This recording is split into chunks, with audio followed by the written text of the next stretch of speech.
忧郁症怎么治疗呢？吃抗忧郁药物真的会好吗？真正的病因到底是什么呢？如何帮助有忧郁症的朋友，或是自己可以如何自救呢？有自然医学治疗好忧郁症的实际案例吗？这就是今天这一集与下一集我们要谈论的主题。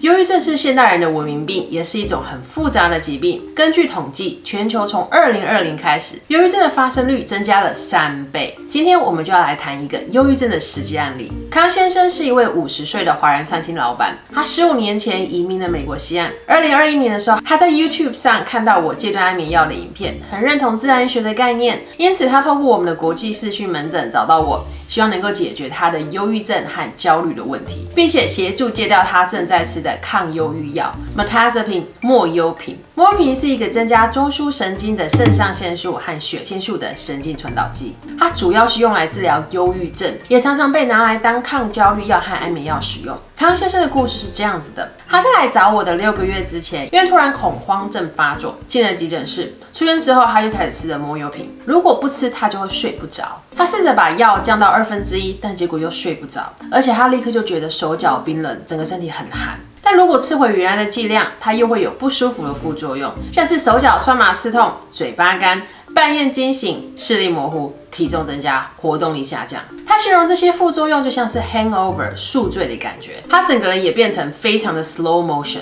康先生呢，他在10年前离婚，那至今呢，他仍然很后悔没有给小孩一个完整的家庭。再加上西岸的疫情影响了餐厅的生意，也使他的生活压力变大，他的情绪就低落又焦虑。康先生的肝指数、血脂也都过高，同时还有社会性肥大的问题。我们帮他规划了 personalized 的 treatment plan 个人健康计划，情绪神经传导物质检测、多项荷尔蒙检测、营养素检测，并搭配个人化的 supplements 营养制剂与顺势能量疗法来调整他的心理层面。我们的目标呢是重新恢复他的健康与活力，并且增强每一个生理系统，让他更有能力去面对和处理生活中的压力源。我们前后共花了大概10个月左右，循序渐进的调整他的体质。最后呢，我们也成功的协助他完全戒断了莫优品，原本他经历的副作用也都消失了，他也不再需要依赖抗忧郁剂就可以自然入睡，而且心情稳定。那原本不正常那些指数也都恢复了正常。那听完康先生的故事之后，首先让我们来了解忧郁症真正的成因是什么。1. 神经传导物质失衡。我们的大脑细胞是透过神经传导物质来互相沟通，神经传导物质就像是邮差一样，把细胞的讯息从一端传送到另外一端。常见的神经传导物质有正上腺素、肾上腺素、组织胺、多巴胺、血清素、GABA、脯氨酸等等等等等。以往的研究认为呢，忧郁症是因为大脑中血清素失衡所引起的。可是其实血清素只是大家常听到的其中的一种神经传导物质。神经传导物质们在作用的时候就像是荷尔蒙一样，失衡的话，它们就会出问题。它们之间的平衡是非常重要的，就像是一个交响乐团里面有很多种乐器，那每种乐器呢都必须要互相搭配、和谐平衡的演奏，才能演出一场好听的交响乐曲。除此之外呢，最新的研究发现，没有证据能够支持忧郁症是因为血清素失衡引起的这个理论假设。选择性血清素回收的抑制剂 SSRI， 也就是常用的抗忧郁剂，它被发现它们的效用其实不大，只比安慰剂好一些，而且副作用很多，像是体重增加、性欲降低，最严重甚至会出现自杀念头。目前的抗忧郁剂主要都是着重在血清素，可是大脑内其实有45种不同的神经传导物质已经有被发现了。唯有这些神经传导物质之间的浓度达到一个平衡跟和谐，身体才会有更多的能力去应付生活中的压力。因此，重点是神经传导物质们之间的平衡，而不能一昧的只看单一的神经传导物质。唯有透过检测来检查各种神经传导物质之间的平衡比例，才能对症下药。2. 血糖失衡。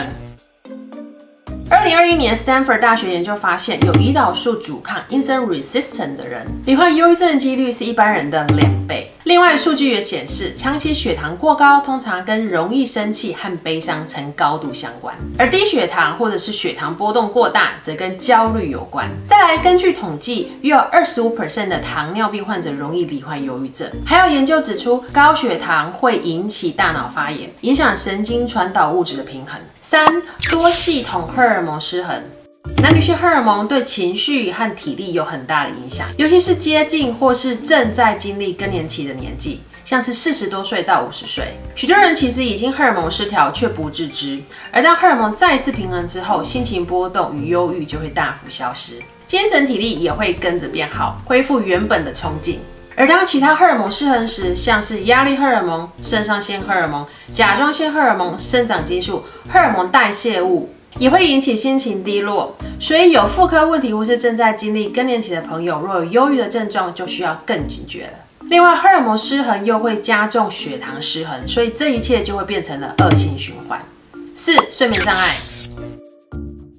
患有睡眠障碍的人呢，是忧郁症的高危险族群。若是睡不好的话，我们的生理系统就无法在睡眠中好好的修复，而且失眠也容易导致血糖虚乱、荷尔蒙失调、神经传导物质失衡。因此，有睡眠障碍一定要赶快处理，千万不要让睡眠品质一直恶化下去。5、肠道菌相失衡。我们的肠道里面的菌丛会分泌神经传导物质哦，使大脑与肠道之间形成能够彼此沟通的桥梁，这称为肠脑轴 （gut-brain axis）。肠道也因此被称为第二个大脑。拥有健康的肠道菌相，也就是好菌多于坏菌，有助于降低身体的发炎反应，以及协助神经传导物质正常运作。6、负面的生活事件。生活与心理层面问题是造成忧郁症很大的一个诱发因子。在荣庸大学精神医学教授蒙克里夫医师的研究当中，有一个重大的发现，那就是负面生活事件对忧郁症的影响非常强烈。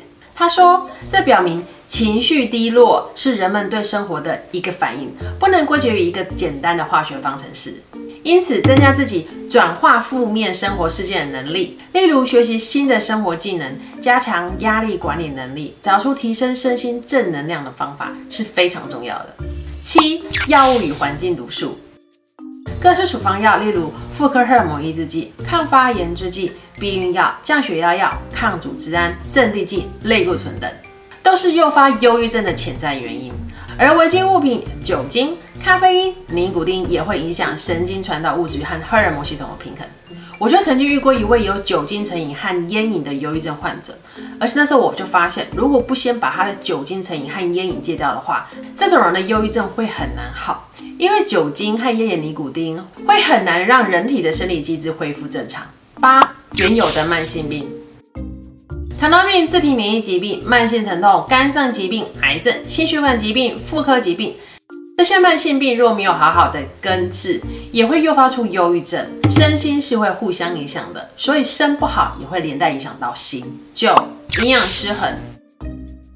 有研究发现，当喂食老鼠西式饮食，像是高油脂、高糖分、加工食品、高卡路里的时候，老鼠容易呈现忧虑与焦虑的情绪。长期处于这样子的精神状态下，荷尔蒙又容易变得更失调，更容易大吃大喝，尤其是吃不健康的食物，也就是所谓的光有卡路里但是没有任何微量营养素的食物，最终形成了恶性循环。